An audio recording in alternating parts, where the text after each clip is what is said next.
एक आदमी जिसका नाम रहीम था, जो बहुत नेक और शरीफ इंसान था, जिसने कभी अपनी जिंदगी में किसी गैर औरत को बुरी निगाह से नहीं देखा। उस आदमी के घर की हालत बहुत खराब हो गई थी। नौबत यहाँ तक पहुँच गई कि घर में फाके हो गए। उस आदमी की एक जवान बेटी थी।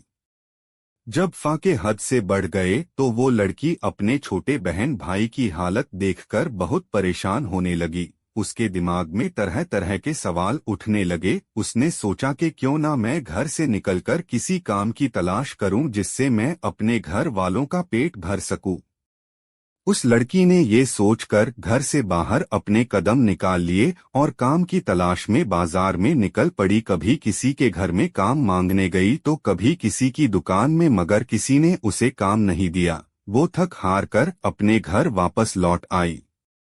कई दिन तक रोज वो ऐसे ही काम की तलाश में घर से बाहर जाती और शाम को थक हार के घर लौट आती। जब कहीं भी उसे कोई काम नहीं मिला तो वो लड़की गलत कदम उठाने पर मजबूर हो गई। दिल में इरादा करके घर से निकली कि आज मैं अपना शरीर बेचूंगी और कुछ खाना खरीदूंगी। वो लड़की घर से बाजार जा पहुंची और जिस्म बेचने लड़की वहां गई और लोगों को अपनी तरफ आकर्षित करना शुरू कर दिया। वो लोगों को अपनी तरफ आकर्षित करने की कोशिश करती रही, लेकिन किसी ने भी उस पर ध्यान नहीं दिया। ध्यान तो दूर, किसी ने उसकी ओर निगाह तक उठाकर नहीं देखा। लोग आते और उसकी ओर नजर उठाए बिना निकल जाते। इसी तरह खड़े खड़े लड़की को शाम हो गई। वो परेशान होकर घर की ओर कदम बढ़ाने लग गई। जब घर पहुंची तो अपने वालिद को परेशानी में देखा। दरवाजे पर बाप ने बेटी को देखा और पूछा, बेटी कहाँ गई थी? लड़की अपने वालिद की बात सुनकर उनके पैरों में गिरकर रोने लगी और माफी मांगने लगी और फिर रो रो कर सारा माजरा बयान किया कि अब्बा हुजूर, मुझसे अपने भूख से बिलखते हुए भाई बहन की हालत देखी नहीं गई और मैं मजबूर होकर जिस्म बेचने गई थी, लेकिन एक भी आदमी ने भी मेरी तरफ नजर तक उठाकर नहीं देखा।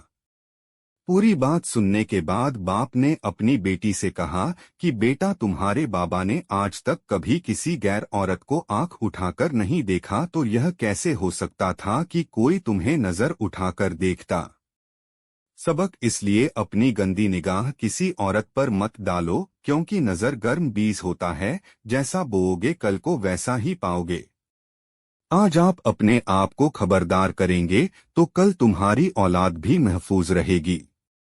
प्यारे दोस्तों, अगर आपको ये वीडियो अच्छी लगी हो तो लाइक, शेयर और सब्सक्राइब करके बेल आइकन को ऑन जरूर कर दे। शुक्रिया।